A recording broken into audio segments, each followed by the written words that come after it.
I ran into this last week, here's what fixed it for me. If you're looking to silence those pesky notifications in WooCommerce, follow these simple steps. Step 1. Log into your WordPress dashboard.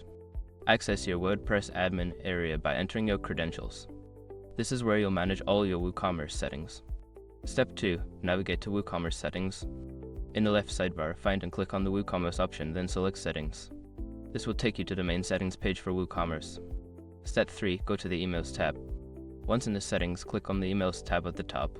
Here, you'll see a list of all the email notifications that WooCommerce sends out. Step 4. Disable specific notifications. In the Emails tab, you'll see various notifications like new order, cancelled order, etc.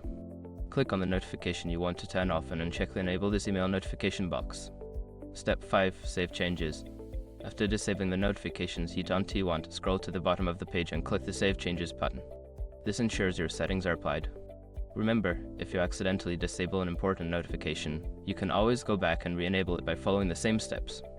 Happy customizing your WooCommerce experience!